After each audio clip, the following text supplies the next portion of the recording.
যে পুরুষ কোরআনে বর্ণিত একটি খাবার খাবে সে হারানো যৌবন ফিরে পাবে।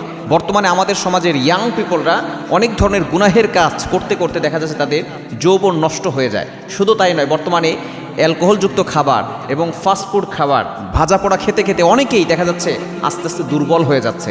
যদি আপনি শক্তিশালী হতে চান, শরীরের দুর্বলতা কমাতে চান, কোরআনে বর্ণিত একটি খাবার খেতে পারেন। এই একটি খাবার খেলে আল্লাহ পাক রব্বুল আলামিন আপনার দুর্বলতা কমিয়ে দিবেন এবং আল্লাহ পাক রব্বুল আলামিন আপনার শরীরে শক্তি দান করবেন। এবং এটা নবীজি সাল্লাল্লাহু আলাইহি ওয়াসাল্লাম নিজেও বলে দিয়েছেন, বুখারী শরীফের 62 নম্বর হাদিসের ভিতরে রয়েছে। নবীজি সাল্লাল্লাহু আলাইহি ওয়াসাল্লাম একবার সকলকে সম্বোধন করে বলেন, তোমরা কি জানো এমন একটি গাছ আছে যেই গাছের পাতা ঝরে যায় না? তখন সাহাবায়ে কেরাম কেউ কিছু বললেন না। আব্দুল্লাহ ইবনে ওমর রাদিয়াল্লাহু তাআলা আনহু তিনি বুঝতে পেরেছিলেন যে সেটা কোন গাছ, তবে তিনি বলছিলেন না, কারণ সেখানে অনেক বড় বড় সাহাবী ছিলেন, কেউ সেটা বলছেন না, এই জন্য তিনি ভয়ে আর কিছু বললেন না। তখন নবী সাল্লাল্লাহু আলাইহি ওয়াসাল্লাম বলছেন, হিয়া নাখলা, এটা হচ্ছে খেজুর গাছ।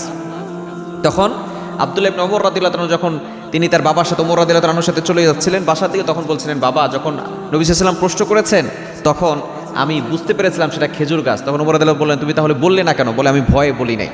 তো যাই হোক, নবী সাল্লাল্লাহু আলাইহি ওয়াসাল্লাম বলছেন খেজুর গাছ। এই খেজুর গাছের কথা আল্লাহ তাআলা কোরআনে বলে দিয়েছেন। কোরআন খুলেন, হযরত মারিয়াম আলাইহিস সালাম যখন আল্লাহ পাক রব্বুল আলামিন অলৌকিকভাবে তাকে সন্তান দিয়েছিলেন, তখন এলাকার লোকজন তাকে তাড়িয়ে দিয়েছিল।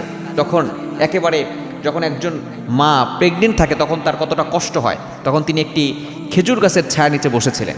আল্লাহ পাক রব্বুল আলামিন এটা কোরআনে কোট করে দিয়েছেন। কোরআন খুলেন 16 নম্বর পারার 5 নম্বর পৃষ্ঠার 13, 14, 15 নম্বর লাইন, সূরা মারিয়ামের 24-25 নম্বর আয়াতে আল্লাহ তাআলা বলে দিয়েছেন, ফানাদাহা মিন তাহতিহা আল্লা তাহজানি কদ জাআলা রাব্বুকি তাহতাকি সারিয়া ওয়া হুজ্জি ইলাইকি বিজিযিন নাখলতি তুসাকিত আলাইকি রুতবান জানিয়া।